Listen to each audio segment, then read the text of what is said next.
Parshas Tazria has only 67 verses. It's a brisk parsha. There's 7 mitzvos, and the content, the subject matter of this week's parsha is somewhat unique because the sole subject is the idea of purity and impurity. It begins with the purity and impurity stemming from childbirth. A woman has a boy, a woman has a girl. There's certain laws governing purity and impurity once the baby's been born. And then chapter 13, which is the rest of the parsha, is dedicated to the laws of purity and impurity stemming from tzaraas. Tzaraas is some sort of skin malady that is a physical representation of a spiritual ailment, of a spiritual illness. Now, I think it's a good way to kind of introduce ourselves to the subject of purity and impurity. We could look at the very first Rashi's commentary on the parsha. Now, Rashi gives a puzzling statement from our sages. He says that if you go back to Genesis and you look at the order of creation, you'll notice that all the animals are created first, and the very last thing, the very last entity to be created in Genesis is mankind. So you have the animals created first and then mankind. Therefore, says Rashi, we first have the laws of the animals. So at the end of last week's parsha, we have the laws of which animals are kosher, which animals are not kosher. And once the laws of the animals are done, just like they were created before man, their laws are taught before man. And once we concluded the laws of the animals, we're told the laws of the humans.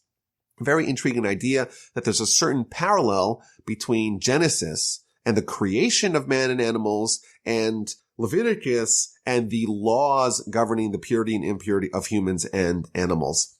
And I think it's kind of odd. What is the connection? What's the connection between Genesis, between the creation of man and the animal kingdom, and these laws, the laws governing the purity and impurity of animals and humans? So there's an interesting statement from the Maharal, and he says that when we have Torah, we have laws governing animals, laws governing humans. That, in effect, is the completion of creation. And there's a deep point here. When we were created with imperfections. And you know what? Animals were also created with imperfections. And therefore, when we have laws governing humans and animals, these are the laws. These are the tools given to us, so to speak, to complete creation, to finish off Genesis, and to achieve what the desire of creation was, is that it should be a hybrid, so to speak. God creates, we perfect with Torah, and therefore there's a natural connection between Genesis and Leviticus, between the creation of animals and man, and between the laws of purity and impurity of animal man, which is their perfection. But I think a question still remains. Why indeed was man created last? Why wasn't man created at the beginning of the week of Genesis? So the Talmud in the book of Sanhedrin, page 38a, gives us 4 reasons as to why man was created last.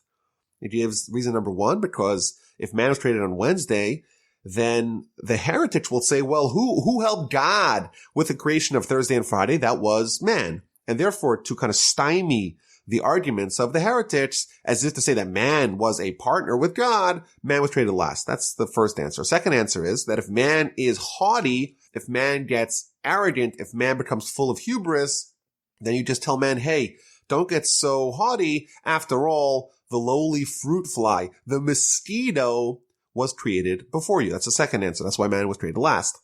The third answer is that man should enter a mitzvah right away. Man's created right before Shabbos, and he could be ushered into Shabbos, into the Sabbath, right after he was created. And finally, the fourth answer of the Talmud is that the reason why man was created last is because man is the goal of creation. And therefore, first you set the table, first you construct the arena, and then you bring in the guest of honor. Man is the guest of honor in God's world, and therefore God created the entire world and then put man in it once the world was completed. Those are the 4 reasons as to why man was created last, as we're told in the Talmud in the book of Sanhedrin. And here we say that there's some sort of connection between why man was created last and why the laws of man's Torah, the laws of purity and impurity governing man, are also told last. And it doesn't seem like any of these 4 answers would apply to here, to the laws of purity and impurity, to the laws of contamination. And therefore, there seems to be a little bit of inconsistency. Man was created last, and there's a reason for it. In fact, there's 4 reasons for it. But the laws of impurity and purity of man don't seem to have that same reason, so it seems to be a little bit inconsistent. And I think that's a good question to springboard the introduction to the Parsha and to the idea of purity and impurity in general. As an aside, besides for our Parsha, we have next week's Parsha that also talks about purity and impurity and various other places in the Torah. But if you look in the oral Torah, in the Talmud, in the Mishnah, there is a dizzying amount of time and content that's dedicated to the laws of purity and impurity, to these laws of contamination. So like we said, this is Parsha, we have the impurity of a mother after having a baby, and the impurity from the tzaraas, from this spiritual disease with physical manifestations on a person's body, a person's garments, a person's house. There are all kinds of other states of purity and impurity. So the most impure thing is a dead human body. There's dead carcasses. Women who menstruate. There's the major zava, the minor zava. These are various irregularities in their cycle. A man who has a seminal emission has a degree of impurity. There's a major and minor zav for a man. Other forms of emissions when someone's ill. And there's all kinds of laws, draconian laws, related to how a person who has these impurities has to behave, how someone with these impurities, they could be remedied. You know, the oral Torah is broken down into the 6 orders of Mishnah. And one of those orders is the order called Taharos, which deals with impurity and purity. So in effect, you have like 15 to 16% of all of Torah dedicated to these laws. And for us, in modern times, I will say, these ideas seem very distant. It doesn't seem really tangible or applicable. Now, there are some cases where these laws are very much applicable. So, for example, the Torah tells us that a Kohen, a priest, is not allowed to come into contact with dead people, meaning they can't visit cemeteries. And the laws governing purity and impurity are much more than just touching the dead body, but being in close proximity or even being in the same structure. So if you're in the same building as a dead body, there's this idea that this impurity permeates the entire structure, the entire edifice in which it is contained. And therefore, if you're a Kohen and you're in a building and you find out that someone died, you have to run away out of the building, escape quickly because you can't be in that same building. So for example, this extends even further.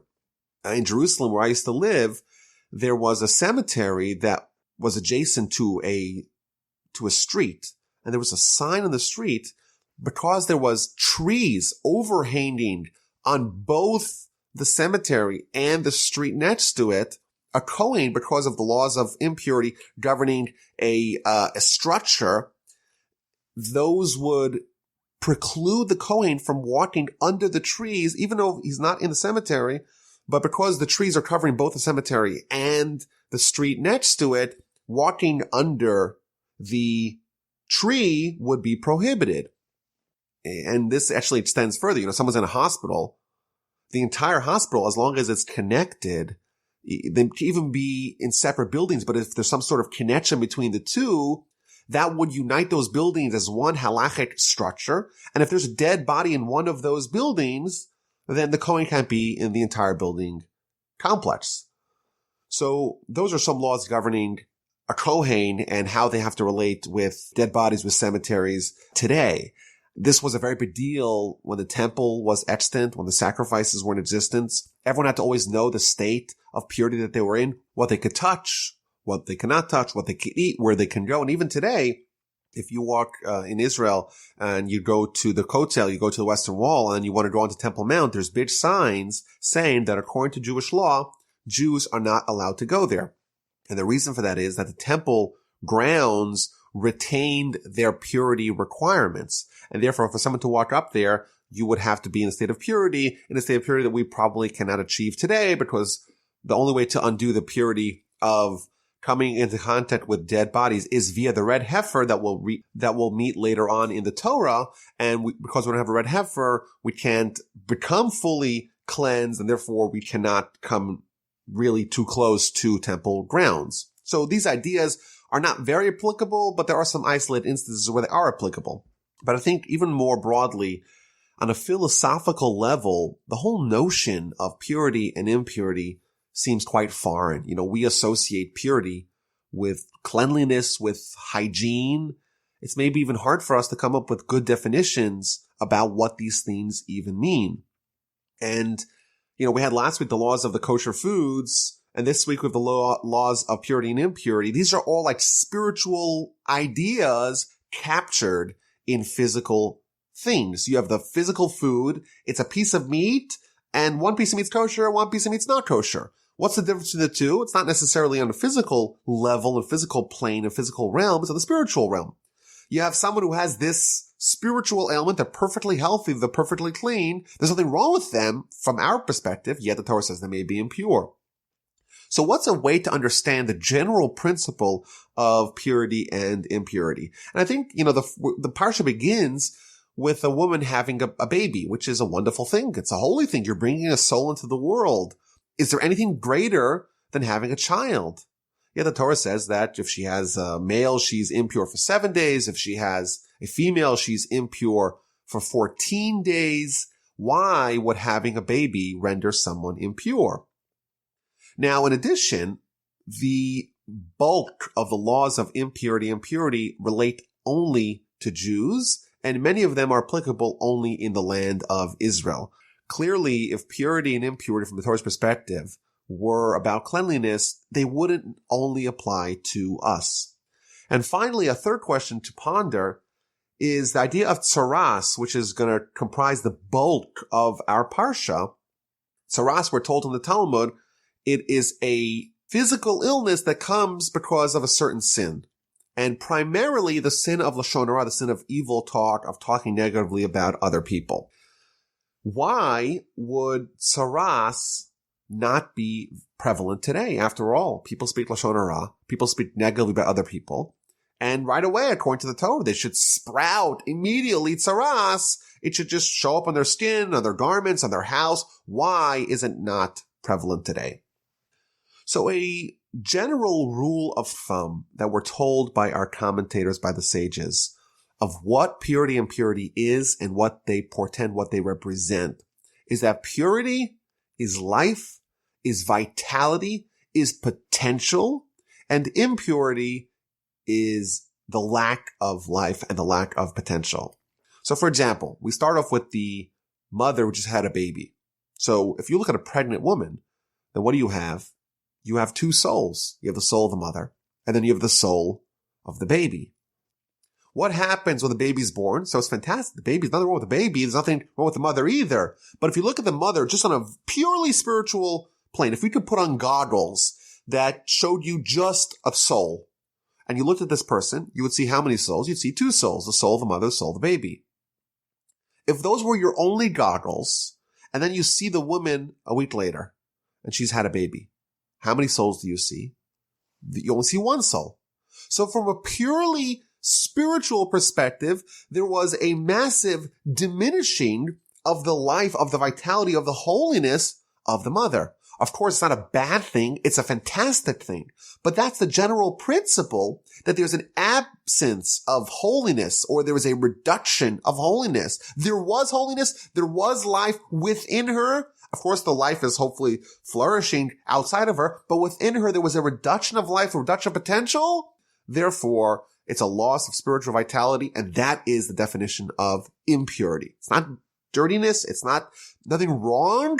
There's no, maybe contamination is the wrong word, but impurity by definition is the reduction of spiritual life, of vitality, of opportunity for greatness, of holiness. A woman menstruates. Well, what's that? Nothing wrong with it. It's very natural, but there was potential for life that has now been diminished, has now been lost. A man has a seminal emission. Again, same pattern. There's life, there's vitality, there's opportunity, there's potential for life, and now that has been reduced, that has been diminished. Someone is alive. They're alive. What is the least pure thing in the world? The most impure thing in the world is a dead body. Why? That thing was alive. There was a soul in it, and the soul has departed. Death is a very normal thing. In fact, every person that's ever lived has died. Of course, besides for the ones that are still alive. But everyone, there's nothing wrong with that. Moses died, right? Abraham died. Death is a very normal part of the human experience. But when someone's alive, meaning their soul is still in their body, there is a soul in this body. If you look at that same body, the cadaver, after the soul has departed it, the soul is gone. And as a result, that is the definition of impurity. Again, not dirtiness. It's not that it's unhealthy. It's not that it's unclean. It's not that there's something wrong. It's just a reduction of holiness, reduction of the soul, a reduction of life, a reduction of vitality. And the Ramban, in a very famous essay here in chapter 13, verse 47, he points out again that the idea of tzaraas is not something natural at all. In fact, he points out that these afflictions, they contaminate garments. Leprosy is a skin disease that still exists, but that doesn't extend to clothing or to someone's house. But this is a spiritual reflection that is manifested in a physical world. And he explains that this is only when the Jewish people are perfect. When the presence of God is upon them, it's real. Their spiritual life is tangible. Those goggles that we talked about, those spiritual goggles are present. They're in the land of Israel and exclusively in the land of Israel. Their spiritual life is heightened. Those people, when they're living in a spiritual way, in a spiritual manner, the spiritual realm is more palpable, and therefore reductions in spiritual degrees are more felt. Us, today, yes, we still have Lashon Hara, sadly, but what we don't have is that same heightened level of spiritual acuity, and therefore we don't sense it. It's less perceptible to us, and therefore we don't have tzaraas today as a immediate consequence of Lashon Hara or other sins. And I think we can look at this general principle as a continuation of the laws of eating kosher foods and avoiding non-kosher foods. There is a certain spiritual sensitivity that we have, that we've adopted, that we've absorbed, that we have earned as a result of us being the chosen people, the kingdom of priests and holy nation. Once we're at that heightened level because of our spiritual acuity, therefore we have all these additional laws. Later on in Leviticus, we're going to read about the land of Israel itself. The land of Israel is a holy land.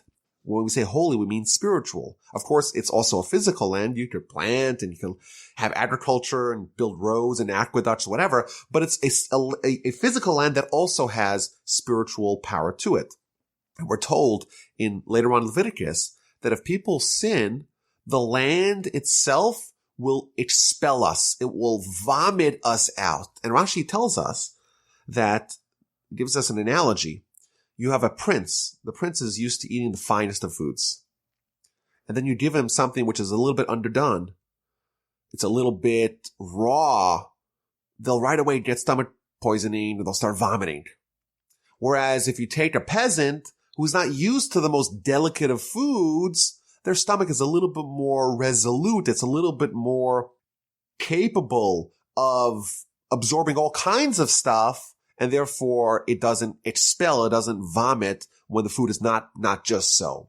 Similarly, if we go to the other lands are not as sensitive. They're not spiritually sensitive to sin.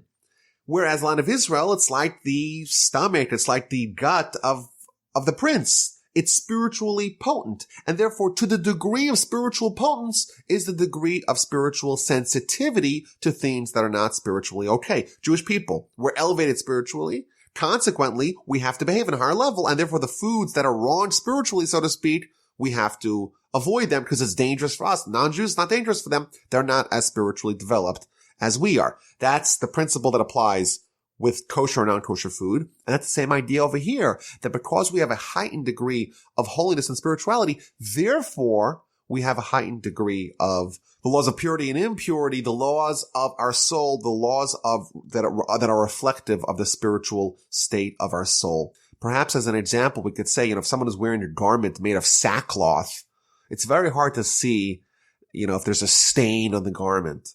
Whereas if someone's wearing the nicest, choicest, finest linen, silk garments, the slightest imperfection, the slightest smudge, the slightest discoloration is already noticed. Again, the higher degree of purity, the more sensitivity you have to have for things that are impure. You take a diamond. It's shiny. It's beautiful. The most beautiful diamond, what do? We take a loupe and we magnify them and we examine them very, very, very critically to see if there's any slight blemishes, any slight imperfections. So in effect, the laws of purity and impurity are a reflection and a consequence of being holy, of being special, of being more spiritually developed. The Rambam tells us, Maimonides tells us in chapter 5 of the Laws of the Foundations of Torah, that there is a concept called Chil Hashem, which means desecration of God's name. And he gives us the laws governing desecration of God's name in general.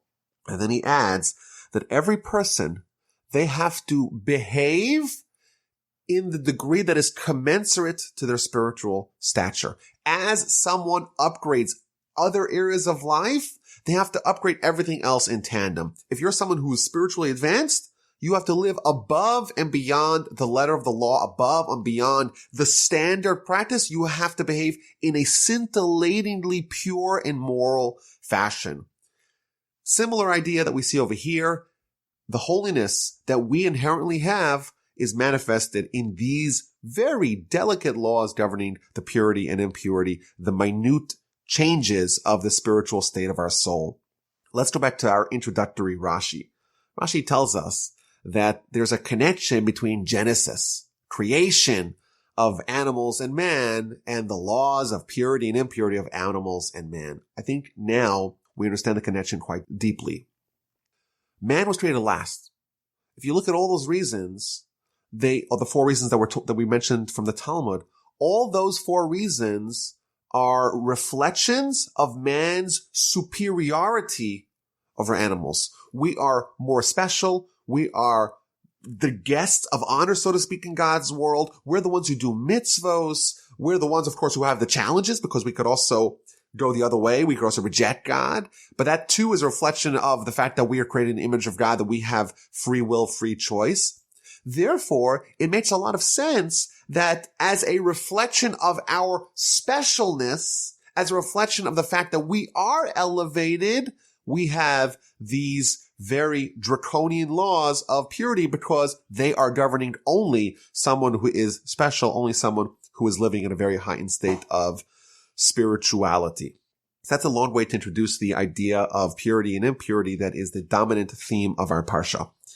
So the parsha begins, speak to the children of Israel. A woman conceives, gives birth to a male. She should be contaminated. She should be impure for a 7-day period. And then on the 8th day, we read in verse number 3, the flesh of his foreskin shall be circumcised. So it begins with the birth of a male and a female, but it interjects with the laws of circumcision. The woman is impure for 7 days, and on the 8th day, the child is circumcised. What is the connection between the 7th day of impurity and the 8th day upon which the child is circumcised? The Talmud tells us in the book of Nida, page 31, why did the Torah declare that a child is circumcised on day 8? Because we don't want a situation that everyone is happy because the child's been circumcised. It's a huge party. Everyone's happy, but the father and mother are sad. Why? Because the mother is still suffering, so to speak, from the laws of impurity. Therefore, the Torah waits, so to speak, so everyone could be happy. After 7 days of impurity, you have the 8th day, the woman's pure now, and the child can be circumcised, and everyone could be happy. An interesting idea here, that the Torah makes laws, so to speak, to ensure peace and love between spouses, harmony. You shouldn't have this asymmetrical party. Everyone else is happy, and the mother and the father are miserable. Now, as a general theme, the idea of circumcision on day 8, we're told by the Maharal many, many times, the idea that 7, the number 7 in Jewish philosophy is always a reference to the natural order of things. Whereas the number 8 is supernatural. It's one more than the natural cycle of 7, and that's supernatural. And by the way, those laws apply for 7 times 7, which is 49, and 50, supernatural. That's the idea of the oval. In addition, you have 7 times 10, 70, and then 71, one more than that. That's the Sanhedrin. So this idea, these numbers appear many, many times in Jewish philosophy, and that's the breakdown. 7 is natural, 8 is supernatural. When we talk about circumcision being on day 8, it's a reference to a child being catapulted to a heightened level of supernaturalness that is going to be exhibited by the circumcision, by the covenant that was forged between Abraham and God. Now, the Talmud tells us another law here, that the verse says, on the 8th day, the child should be circumcised. What if the 8th day is Shabbos? We know that there's many prohibitions that I'll do on Shabbos, and one of them is to take a knife and to cut flesh.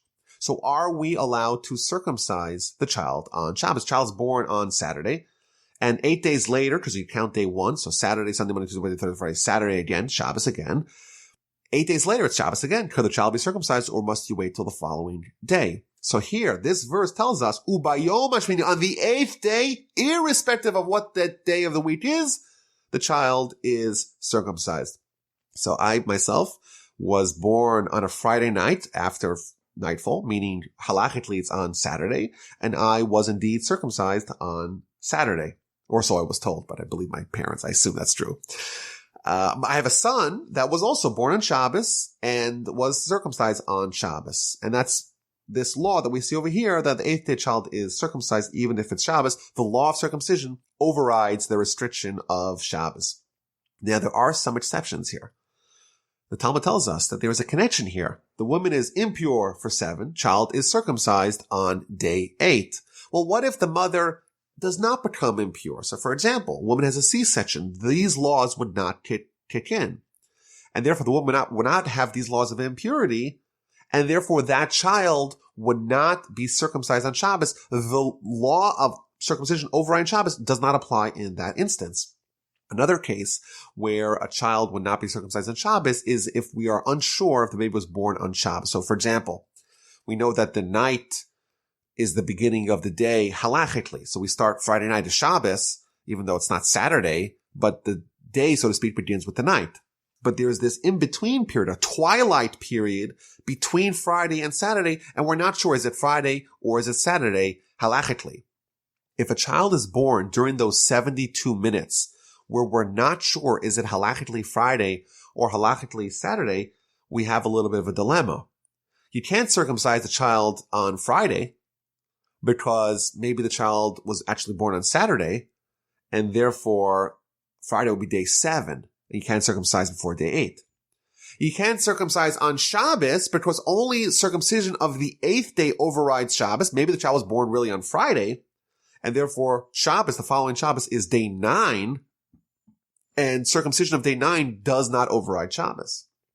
So a child born in that twilight zone between Friday and Saturday, between Friday and Shabbos, is indeed circumcised on Sunday. It's not day 8 for sure. It's a question if it's day 9 or day 10, but that is the only solution to such a dilemma. Now, the Midrash, on its commentary here on this verse, brings an amazing story between Rabbi Akiva and Turnus Rufus, who was one of the governors of the land of Judah after the destruction of the temple. And he used to have these debates with Rabbi Akiva, and there's several of those debates that are recorded in the Talmud and in various Talmudic literature. So the story goes that Turnus Rufus, this Roman general, this Roman governor, he asked Rabbi Akiva, whose deeds, whose actions are greater? The actions of God or the actions of man? So Rabbi Akiva sensed this was a trick question, and he responded to him, no, the actions of man are greater than the actions of God. So Turnus Rufus wasn't ready for that answer. And he says, wait a minute. God created the heaven and earth. Can man do that? Of course not. So Rabbi Akiva says, well, that wasn't the question. The question is, in an area where man and God can both operate, which ones are greater? And I say, the actions of man. So that was how Rabbi Akiva initially deflected the conversation. But then Turnus Rufus continued. He says, wait a minute. Why do you circumcise?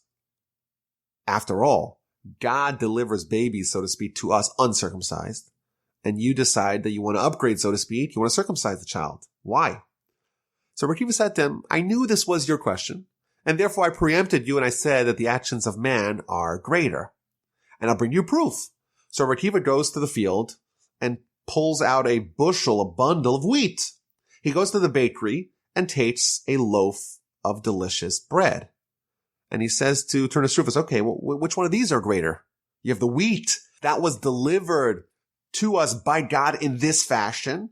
You want to eat that, or you want to eat the bread, which is when humans, we take our role in processing what God gave us, perfecting and upgrading it from being wheat, from being grain, into being bread.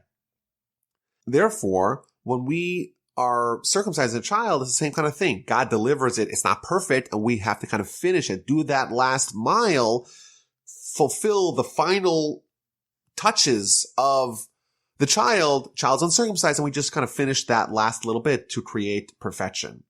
And then Turnus Rufus asks yet a third question. He says, okay, well, if the child is perfected with circumcision, why doesn't God circumcise them ahead of time? Why doesn't the child arrive circumcised? And finally, the Rebbe responds with a very important, valuable insight into Jewish philosophy, because by telling Turnus Rufus that the reason why God gave us mitzvos is that we could perfect ourselves. God, by design, makes us imperfect, and the mitzvos are there that we have a role. We could partner with God to perfect ourselves. And therefore, a child is born imperfect. We circumcise them on the 8th day, and the child is perfected. So if the woman has a male, she's impure for 7 days. If she has a female, she is impure for 14 days. After those days of impurity, there's days of purity. 33 days of purity for a male and 66 days of purity for a female, meaning that any emissions that she has are not emissions that will render her impure. And then once the entire period is commenced, has concluded, she brings sacrifices to the temple to complete this cycle, so to speak. And there's two sacrifices. One is an olah, which is an elevation offering, and one is a chatas, a sin offering. Why does a woman have to bring a sin offering after having a baby? What's the sin of having a baby? So the Talmud tells us several reasons. Either because in the throes of labor, we assume that she made a vow. And the vow was, because she's in such pain and agony, she committed to never sleep with her husband again, to never have this terrible experience again. And therefore, as a way to atone for what she maybe might have said, she brings a sin offering. Alternatively, perhaps during her painful labor, she blasphemed against God, going back, so to speak, to the time of Eve. Why did God have to cause this to be such a painful experience? And therefore, as a way to atone that, she brings a sacrifice of atonement to cleanse her from that misdeed that she may have done during her labor and delivery. Now, it's interesting that the description of the sacrifice, like we had previously in Leviticus, there's different sacrifices for a rich person and a poor person.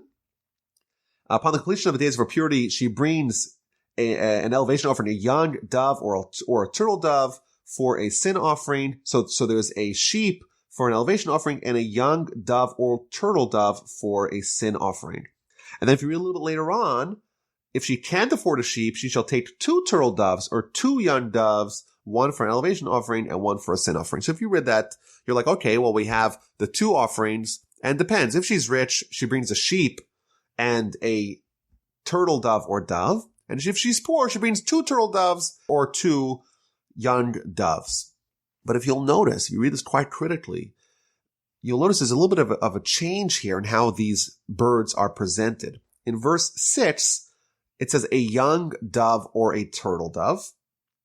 And in verse 8, meaning in a case where the woman brings 2 birds and no sheep, it's turtle doves come first 2 turtle doves or 2 young doves. How come the order is switched? How come in verse 8 it has the turtle doves first, and really everywhere else in the Torah has the turtle doves first, and whereas in verse 6 it has the doves first and only then the turtle doves. So the Baal HaTurim, one of the commentaries, I think he says a fascinating idea. He says the difference between verse 6 and verse 8 is that in verse 6 the woman's bringing only 1 bird, whereas in verse 8 the woman's bringing 2 birds. And it tells us that if you're only bringing 1 bird, it's better to bring a dove. Why? Because a turtle dove, and this we already saw a little bit earlier in Leviticus, a turtle dove only has one mate. And after that mate has been killed, they won't be with any other bird. That's just the nature of this turtle dove. And therefore, if you take only one, then in effect, you're breaking up a union that's a lifelong union. And therefore, it's better to take a dove. If you're only taking one bird, you take a dove, and only if you can't find a dove, you take a turtle dove. It's just an amazing idea of the sensitivity that we're shown over here, that we don't want to disrupt even the animals from having a wonderful experience, how sensitive we have to be to not cause pain to animals. And therefore, every other place in the Torah, we're told turtle doves, then doves. But when you're only taking one bird, it's better to take a dove and only then a turtle dove, because if you take a turtle dove, then you're going to upend and disrupt some sort of turtle dove union forever. Just an amazing little anecdote here, a little tidbit that we see in the commentaries. So chapter 13 tells us of tzaraas, a spiritual malady of this day. Now the Talmud tells us, the book of Arachin, that there's 7 different sins for which these ailments, these spiritual maladies, tzaraas, comes to a person on lashon hara, evil talk, on murder, on oaths in vain, on sexual sins, on haughtiness, on theft, and on being very stingy, being very miserly. And these ailments afflict the body, the clothing, and the house. Our parsha is going to deal with the afflictions of the body and the clothing, and next week's parsha, Parshas Mitzorah, is going to cover the laws governing tzaraas on the house.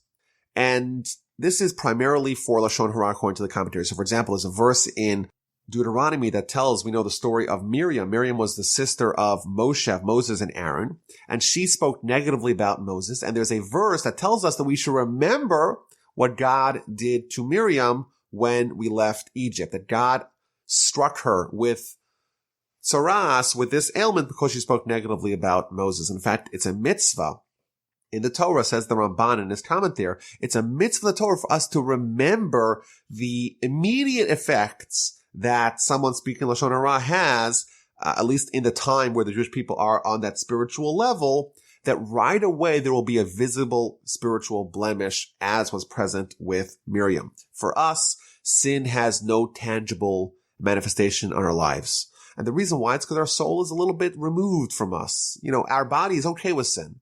In fact, it's even desirous of sin. For us, mitzvos, the activities desired by our soul, may feel awkward, a little bit out of place. The more spiritual we get, the more we begin to feel what our soul feels, and the more it affects us in a tangible and real, palpable way. You know, sin is as painful to our soul as injuries are to our body. Without mitzvos, our soul is hungry like our body is hungry without food. And when the Jewish people are in that state, we're close to spiritual perfection. Therefore, the spiritual deficiencies are immediately manifest. And that's the laws of tzaraas. When someone does a sin, either one of those 7 sins, but primarily the sin of lashon hara, it's going to be immediately reflected in a sprouting of tzaraas on their body, on their person, or on their garments, or on their home. And what happens? So we're given initially an introduction. The first several verses of the chapter give us an introduction, and then we go into detail of the various different types of tzaraas and how they are addressed, how they're evaluated, and how they are maybe remediated, as we covered in Parshas Mitzorah. So the first thing we see is that when someone has a tzaraas, a skin affliction, they have to bring it to the Kohen. Only the Kohen, only the priest, can render a ruling. It will become a tzaraas affliction on the skin of his flesh. He shall be brought to Aaron the Kohen, or to one of his sons of the Kohanim. So this is a verse that tells us that the only person that can render a ruling, the only doctor of tzaraas, is Aaron and Aaron's children. Now it is interesting. It doesn't mention a generic Kohen. It specifically talks about Aaron and Aaron's children. And why? The question is why? You know, why can't I just say the Kohen, bring it to the Kohen? Why does it have to say Aaron or Aaron's children? Why does it have to right away go to the most impressive of all the priests, Aaron? And I think the answer is that, you know, someone gets tzaraas. In effect, it's a direct message from God. You did a blunder. You did a sin. And you need to be encouraged to mend your ways and to repent. But you know what's not pleasant to hear? It's not pleasant to hear this kind of criticism. No one wants to hear what they did wrong. No one wants to have their sins listed to them. It's a very difficult thing to absorb. Says the Torah, you go to Aaron. What was Aaron's outstanding quality? That he loved every person. He loved peace. He pursued peace. He did everything he can to make people feel as wonderful, as comfortable as possible, and to help them and to encourage them and to give them warmth and give them love. Someone like Aaron. Of course, it's the Kohen. But the Torah hints that you have to have the Aaron attitude to be an effective Kohen vis-a-vis these laws, because you're going to have to give the very uncomfortable message to the people who have tzaraas. What happens? I'm sorry, you have tzaraas. You must have sinned. It's a very difficult thing for a person to hear. You have to harness, the Kohen has to harness their internal Aaron quality, where they genuinely are interested in the betterment, the well-being of the people that they're talking to. Someone who has that attitude, indeed, they will be effective. You have to be like Aaron in order to render judgment. If the priest rules that the person is contaminated, then they have to go in isolation. They have to go outside the camp, and they have to contemplate what they did. And of course, this is part of a repentance process. You think about what you did, you dwell upon it, and hopefully you'll mend your ways. And then the illness, which was only a manifestation of the spiritual malady, will go away too. The symptoms will disappear with the cause disappearing. Someone who speaks slanderously about other people, someone who sows division, has to be sent outside to isolation. You cause division, therefore you are divided away from other people. You have to warn other people to stay away from you. You're not allowed to walk within the 4 cubits of another person. You're excommunicated. And all that, these are not punishments. These are means to encourage repentance, encourage expiation, encourage someone to evaluate what they did, to contemplate what they are and their actions and their deeds, and hopefully to amend them, to fix them. There are cases where the Kohen is not certain. Is this tzaraas? Is it not tzaraas? Such a person will be quarantined for 7 days or maybe an additional 7 days. And you read the chapter, there's different kinds of colors, there's different shades, there's laws governing burns or inflammations. Is the wound oozing? Is it stabbed over? Tzaraas on the head, on the face? Was there hair there? Is there bald spots in the front, in the back? Is it a normal skin disease? Is it tzaraas? These are some of the laws that we see over here.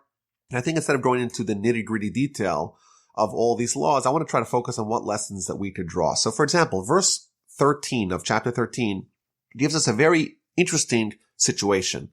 What if someone's entire body is totally covered with tzaraas, with this skin malady? So the law is that they are actually rendered as being pure. And as an aside, this proves conclusively that this is not about leprosy. If someone is completely covered with leprosy, then they're ever more dangerous, ever more they should be isolated from the rest of the people. Clearly, it's a spiritual disease, and therefore, for some reason, when the person is entirely spiritually covered with tzaraas, then they're pure.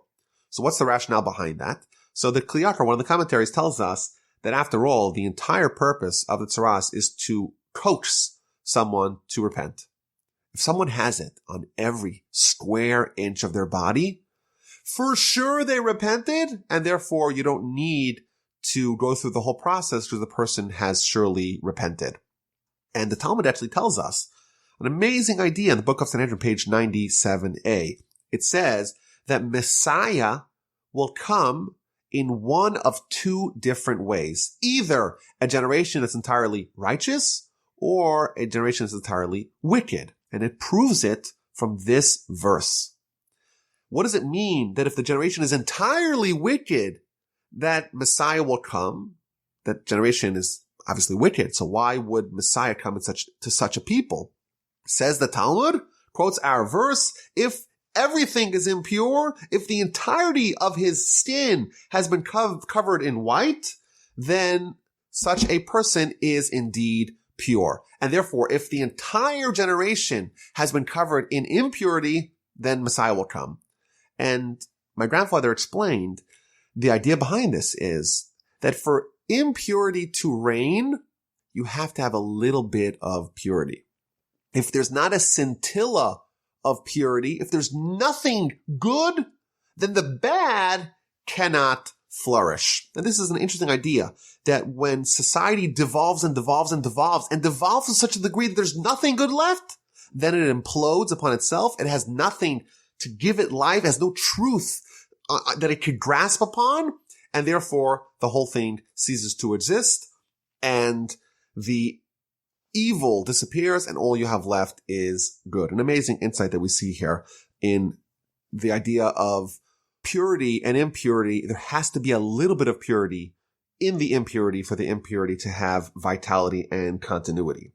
Now, there's another interesting idea that we see here in verse 19. What happens when someone is healed, and then on the place where the inflammation was, meaning where the person was healed, then there was another manifestation of the tzaraas. So the person had an illness, it was healed, and then they're having a second illness.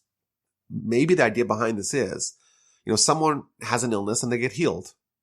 Their job is to focus, what did I do wrong to get this bruise, to get this ailment, and how do I make sure it doesn't happen again? And therefore, if someone has an illness, and specifically in that same place, a second illness sprouts, the lesson that they forgot was to do a post-illness reckoning. They forgot to examine their deeds afterwards, and therefore they're reminded again, don't forget about this, because you may have the same problem if you don't address the underlying cause of that problem. There's another interesting law here in chapter 13, and that's the bohak, which is certain white spots on the skin that are not impure. They do not render the person as a metzora, someone who has tzaraas. Yet, we're told in verse 38, that the person needs to show it to the Kohen, and the Kohen will declare that he is pure. Now, the question is, if the person is pure, then why would you need to show it to the Kohen? Maybe the answer to that is, even things that are not fully tzaraas, if you have things that change in your life, if you suddenly have white spots sprouting, it's probably a good idea to do some soul searching. Yes, it's not tzaraas, but we have to find out what it is and hopefully address it before it gets out of hand. So we're given all these laws governing how someone is rendered into a metzora, into someone who has tzaraas, and then in verse 45 and 46, we're told what has to happen to them. And the person with tzaraas in whom there is an affliction, his garments shall be rent. You've got to cut your garments. His hair shall be unshorn, no haircuts. He shall cloak himself up to his lips. He shall call out, contaminate is to warn everyone that he's contaminated. All the days of his affliction are upon him. He shall remain contaminated. He is contaminated. He shall dwell in isolation. His dwelling shall be outside the camp. Again, this is all means to help him recognize what he did, recognize what brought him to that, and hopefully fix it, so that way he'll solve his problem, and eventually the manifestation will go away as well. There's an interesting Ibn Ezra here, comment on this idea, on this verse, that the laws governing a metzora, someone as tzaraas, are very similar to the laws governing someone who is a avel, who is a mourner. And he tells us that the reason why someone who has tzaraas has to mourn, they're not mourning on the symptom, they have to mourn on the activities that brought them the symptoms. And I think maybe this is a powerful idea. When something bad happens to us, we're sad. What the Ibn Ezra would tell us is that we have to be sad not because of the consequence of our action, not because of what happened to us, but because of what actually caused that, and using that attitude of thinking, what did I do wrong to deserve this? That will hopefully lead us to fix that and to rectify it and solve the cause of the symptoms, and not just dwell and ruminate on the symptoms itself. And then verse 47, we read about what happens when a garment has tzaraas. It could be a fabric, it could be a leather garment, it could be tzaraas in the various different ways that the warp and the woof, which means essentially the way these things are woven. They're woven horizontally and vertically into a garment. If someone has tzaraas, if someone has the spiritual affliction on their garment, like an individual has on their skin, they're quarantined, and depending upon the circumstance of the garment's either declared pure, or it's cleaned, and if it goes away, then great. It could be completely burnt if it doesn't go away, or other instances that only the part which was discolored is torn out and burned, but the rest of the garment is okay. So that's the parsha. It covers a few verses regarding a woman who has a baby, and the rest of the parsha dedicated to the idea of tzaraas, the idea of this ailment that could afflict our garments or our body.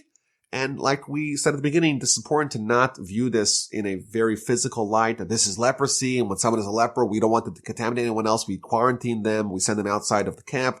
It is, according to almost all the commentaries, viewed as a spiritual ailment that is manifested when someone is spiritually acute in a physical, tangible way as a means to get them to repent. Next week, we're going to talk about the laws of tzaraas when they afflict someone's home, and also when someone has tzaraas, how is their ailment, how is it remedied?